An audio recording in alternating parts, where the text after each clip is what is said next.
আজকে সর্ষে ফুল আর ডিম দিয়ে খুব ইউনিক স্বাদের একটা রেসিপি আপনাদের সাথে শেয়ার করব। এবারে এর মধ্যে হাফ চামচ পরিমাণে লবণ দিয়ে দেব হাফ চামচ পরিমাণে হলুদের গুঁড়ো। এবারে এর মধ্যে ফুলটা দিয়ে দেব। নমস্কার বন্ধুরা, আপনারা কেমন আছেন? আশা করছি সবাই খুব ভালো আছেন, আমিও ভালো আছি। আজকে সর্ষে ফুল আর ডিম দিয়ে খুব ইউনিক স্বাদের একটা রেসিপি আপনাদের সাথে শেয়ার করব। পুরো ভিডিওটি দেখার অনুরোধ রইল।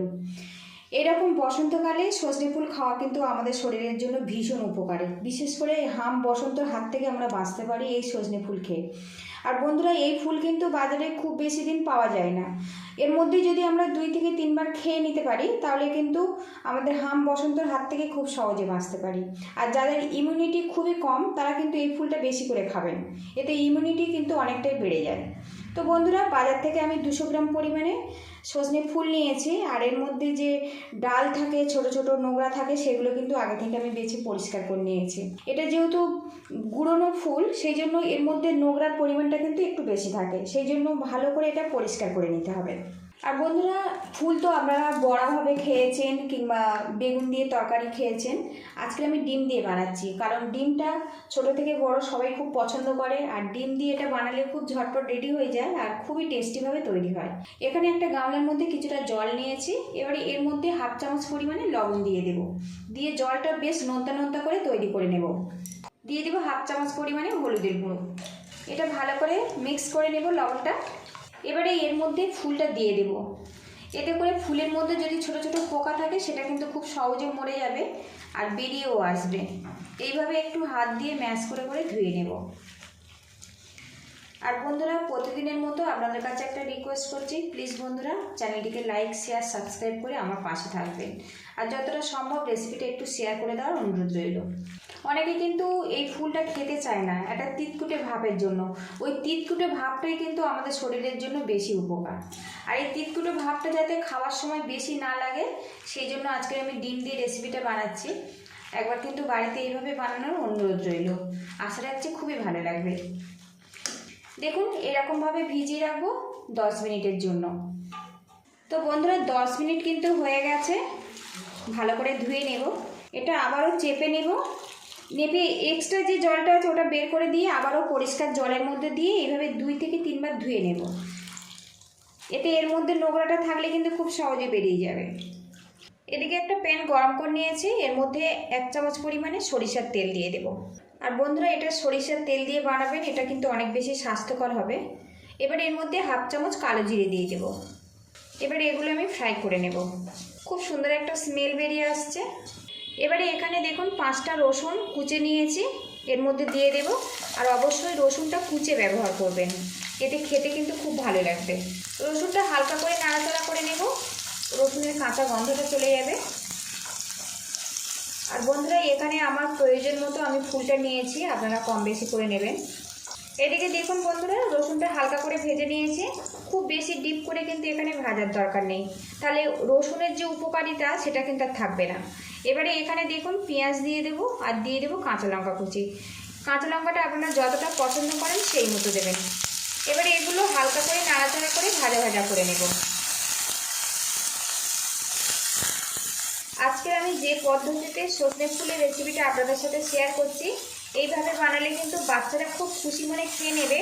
আর আপনারা রুটি, পরোটা, ভাত দিয়ে খেতে পারবেন। আর এদিকে দেখুন বন্ধুরা, পেঁয়াজটা হালকা করে ভেজে নিয়েছি, এর কাঁচা গন্ধটা চলে গেছে, কিন্তু এখন বেশ শক্ত শক্ত আছে। এইভাবে রেডি করে নিতে হবে। এবারে এর মধ্যে দিয়ে দেবো সজনে ফুল। সজনে ফুল রান্নার সময় মনে হয় যে অনেকটা, কিন্তু রান্নার পরে খুব কমে যায়। সজনে ফুলটা নাড়াচাড়া করে একটু ভাজা ভাজা করে নেব। সজনে ফুল অনেক উপকারী একটা ফুল, খুব বেশি সময় ধরে রান্না করলে কিন্তু এর গুণটা অনেকটাই নষ্ট হয়ে যায়। সেই জন্য অল্প সময়ের মধ্যে কিন্তু রান্নাটা করে নিতে হবে, তাহলে এর উপকারিতা খুব ভালোভাবে পাওয়া যাবে। একটু নাড়াচাড়া করে নেব, এতে কিন্তু সজনে ফুলের পরিমাণটা অনেকটাই কমে যাবে। একটু নাড়াচাড়া করে নিয়েছি, একটা পাত্র দিয়ে ঢেকে রাখবো 2 মিনিটের জন্য, এতে সজনে ফুলটা নরম হয়ে যাবে। ঢাকনাটা খুলে নেব। আর বন্ধুরা, সজনে ফুল সিদ্ধ হতে কিন্তু খুব বেশি সময় লাগে না, অল্প সময়ের মধ্যে নাড়াচাড়া করলেই কিন্তু বেশ নরম হয়ে যায়। সজনে ফুলের মধ্যে যে একটা কাঁচা গন্ধ, ওটা কিন্তু বেশ চলে গেছে, আর এখন কিন্তু খুব সুন্দর একটা গন্ধ বেরিয়ে আসছে।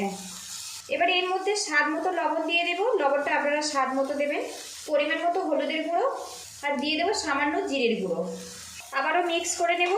এবার এর মধ্যে যে লবণ দিয়েছি তাতেই কিন্তু ফুল থেকে অল্প জল ছেড়ে দেবে। গ্যাসের ফ্লেমটা একদম মিডিয়ামে রাখবো, একটু নাড়াচাড়া করে নেব এইভাবে। নুন আর হলুদ দিয়ে সজনে ফুলটা কিন্তু বেশ করে মিশিয়ে নিয়েছি, দেখুন হালকা হালকা জল জল উঠে এসছে। আবারও ঢেকে রাখবো, ঢাকনাটা খুলে নেব। এদিকে দেখুন বন্ধুরা কতটা কমে গেছে, রান্নার সময় কতটা ফুল লাগছিল, এখন দেখুন কতটা পরিমাণে কমে গেছে। আপনারা চাইলে কিন্তু এইভাবেও নামিয়ে নিতে পারেন। আমি এখানে যেহেতু ডিম ব্যবহার করব, একটু এগুলো সাইড করে দেব। যারা ডিম ছাড়া খাবেন এইভাবে নামিয়ে নেবেন, এতেও কিন্তু অনেক বেশি ভালো লাগবে খেতে। এখানে সামান্য পরিমাণে তেল দিয়ে দেব। এবারে এর মধ্যে ডিম দিয়ে দেব। ডিমটা দিয়ে বানালে তো যেসব বাচ্চারা খেতে চায় না তারা কিন্তু খুশি মেনে খেয়ে নেবে। এবারে এর মধ্যে সামান্য লবণ দিয়ে দেব। এবার এটা ঝুড়ো ঝুড়ো করে ভেজে নেব। আর বন্ধুরা আমি এখানে একটা ডিম ব্যবহার করেছি, আপনারা চাইলে 2-3টে ডিম ব্যবহার করতে পারেন, এতে স্বাদটা কিন্তু অনেক বেশি ভালো হবে। এবারে এগুলো একসঙ্গে ভালো করে মিক্স করে নেব। এক্সট্রা করে কোনো রকম মশলা দেওয়ার আর প্রয়োজন হবে না।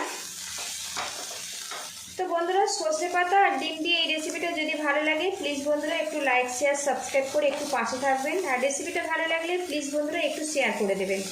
আপনারা যদি না সাপোর্ট করে তো সামনে আমি কিন্তু কোনোভাবেই এগিয়ে যেতে পারবো না। এবার দিয়ে দেব ধনেপাতা কুচি। গ্যাসের একটা বন্ধুরা আমি বন্ধ করে দিয়েছি। এই সজনে ফুলের মধ্যে যে গরম ভাবটা আছে না, ওতেই কিন্তু পাতাটা নরম হয়ে যাবে, তাতেই স্মেলটা ছেড়ে দেবে। ডিম দিয়ে দুর্দান্ত স্বাদের সজনে ফুলের রেসিপি কিন্তু পুরোপুরি কমপ্লিট হয়ে গেছে বন্ধুরা। এই রেসিপিটা কিন্তু গরম ভাতের সাথেও খুবই ভালো লাগে, আবার রুটি পরোটা দিয়েও কিন্তু আপনারা খেতে পারেন। পুরো ভিডিওটির সঙ্গে থাকার জন্য অসংখ্য ধন্যবাদ। ভালো থাকবেন, সুস্থ থাকবেন, দেখা হবে নেক্সট ভিডিওতে। তো বন্ধুরা দেখুন কত সুন্দরভাবে এটা রেডি হয়েছে। আর এটা কিন্তু গরম ভাতের সাথে পরিবেশন করবেন, খেতে খুবই ভালো লাগে। তো বন্ধুরা দেখুন লুকিংটা দেখুন কত সুন্দর ঝুড়ো ঝুড়োভাবে তৈরি হয়েছে দেখুন।